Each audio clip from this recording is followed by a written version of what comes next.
E quando a gente começou essa história, não existia o termo aquapaisagismo. Isso foi um termo que nós criamos, existia o aquascaping talvez, mas acho que isso tudo veio muito depois, né? Eu e o Luca começamos no aquarismo quando a gente tinha 7 anos de idade, faz muito tempo atrás, uns 40 e poucos anos. E nós somos amigos há mais de 30 anos. E o que nos aproximou a essa amizade, que hoje eu considero o Luca um irmão, ele é mais meu irmão do que os meus próprios irmãos de sangue, né? A gente convive todos os dias e está há 30 anos juntos, né? As pessoas até acham, muita gente acha que a gente é um casal, né? E não deixa de ser, porque eu passo mais tempo com ele do que com a minha própria esposa e vice-versa. E quando a gente começou essa história, não existia o termo aquapaisagismo. Isso foi um termo que nós criamos, existia o aquascaping talvez, mas acho que isso tudo veio muito depois, né? E o que a gente fazia, como vocês devem fazer, aos sábados a gente se reunia e íamos fazer um tour por algumas lojas. A gente ia numa região, por exemplo, Santo André, ABC, então a gente ia lá e passeava. E aí achava lá uma promoção de um pote de Color Beads, comprava o grande e dividia em 2, porque nós dois tínhamos aquário. Vocês devem fazer isso até hoje, né? Imagino que façam. E aí, numa volta de uma loja muito interessante, hoje ela não existe mais, mas muitos de vocês devem ter conhecido, o Sérgio Pantaleão tinha uma loja chamada Starfish. E a Starfish era uma loja muito referência, ela tinha uma bateria de peixes maravilhosa, a esposa dele cuidava dessa loja. E fomos lá e na volta eu virei para ele e falei assim, cara, vamos abrir uma loja de aquário. E aí a gente voltando de lá, ele construía casas, eu trabalhava com a empresa da minha família e nós um dia desenvolvemos Aquabats. E o aquapaisagismo surgiu num dia na década de 90 ainda, eu estava navegando na internet, a internet ainda era discada, que é aquele sinal de fax, modem ainda. E eu achei na Amazon um livro do Takashi Amano, o preto, o primeiro livro da ADA. E naquela época era um absurdo comprar qualquer coisa pela internet, era um risco muito grande.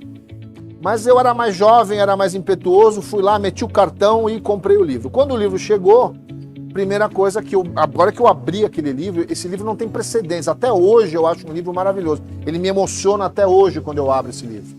É o livro Book One, um livro preto, quadrado.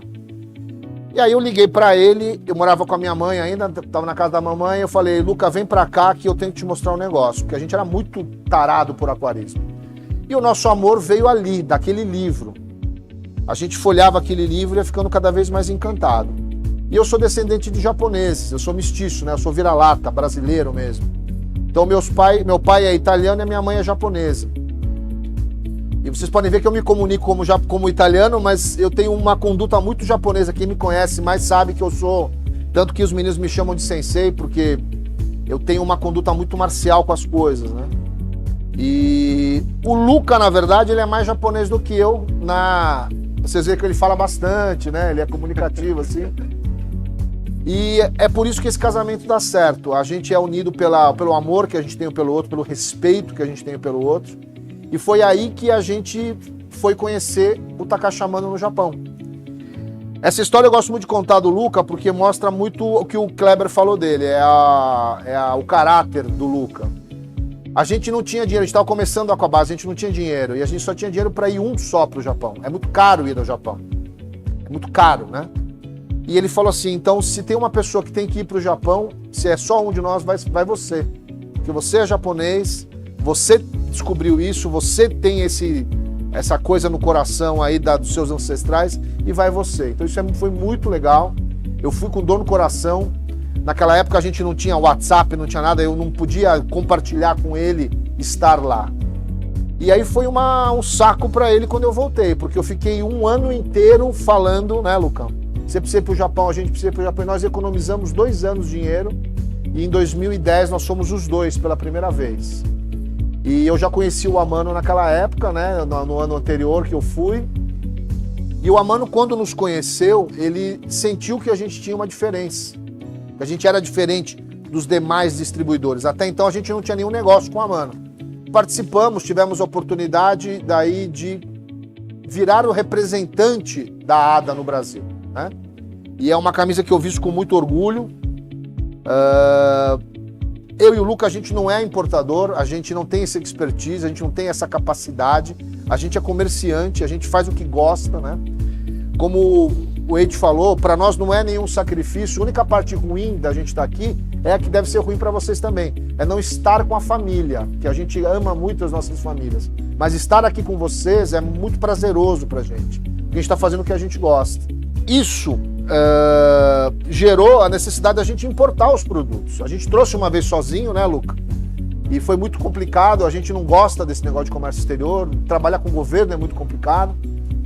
E aí eu me associei, a gente se associou à Aquarium Group, uma empresa que distribui produtos, Eheim e tal, cujo qual o Eite fazia parte do quadro de funcionários naquela época. E eu conheço o Eite também há uns 30 e poucos anos, porque ele era garotinho quando... Você tinha o quê? Uns 30 quilos a menos, Eite?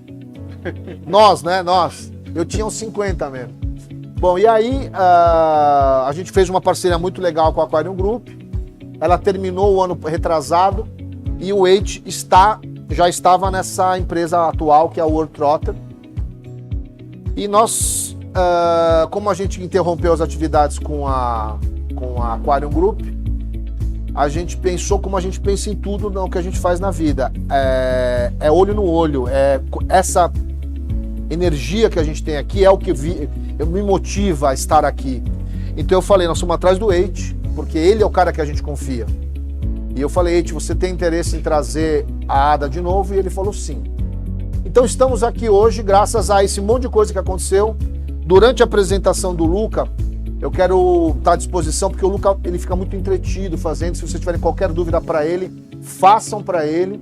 Mas eu estou à disposição aqui. Hoje eu vim para entreter vocês. Então eu vou comentar, enquanto ele estiver trabalhando, talvez contar algumas histórias do Japão, porque infelizmente vocês não conheceram Takashi Amano. Takashi Amano foi uma pessoa que mudou a minha vida e mudou a vida do Luca. Eu perdi o meu avô japonês muito cedo, e eu vou exagerar até nisso, mas com bastante sinceridade. O Amano ocupou o espaço do meu avô, que era meu ídolo. Então, antes dele morrer, ele falou para a filha dele: tem duas pessoas que são os maiores representantes do Nature Aquarium no mundo. É o Andoré-san, que sou eu, e o Lucas-san. Então esse foi o maior elogio profissional que eu já tive na vida, tá? Vou passar a palavra para você, Lucas, antes de você falar do nosso projeto. Queria que você falasse dessa parte, desse sentimento do que foi você conhecer o Japão. Sim. E o Amano, né? Como o André falou, na verdade começou com aquele livro.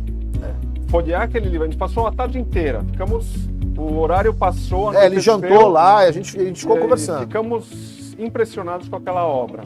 Falou, bom, aquele livro mudou a minha vida. Eu falei, eu preciso fazer isso de alguma maneira, profissional, viver disso.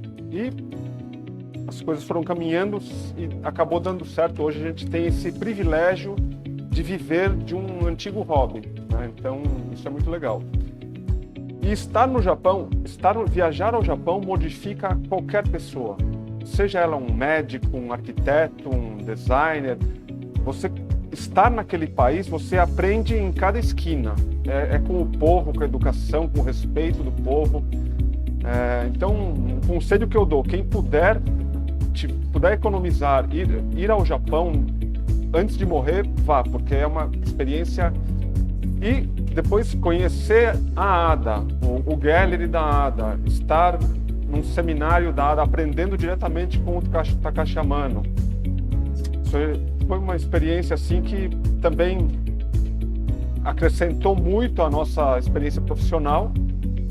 Visitar lojas no Japão, eu sempre falo para os meus alunos, você ter a oportunidade de visitar uma loja que tenha um aquário preparado para um concurso de aquapaisagismo, como tem na Fazenda Submersa, como tem na Aquabase, como tem em todas as lojas do Japão, você vê um aquário ao vivo, não só olhar a foto que sai no concurso, mas você vê como ele foi construído tridimensionalmente, isso abre a sua cabeça.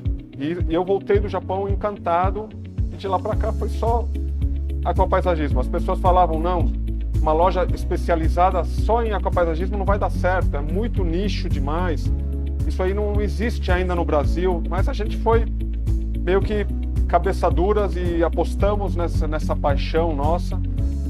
E estamos aí há 20 anos agora fazendo 20 anos.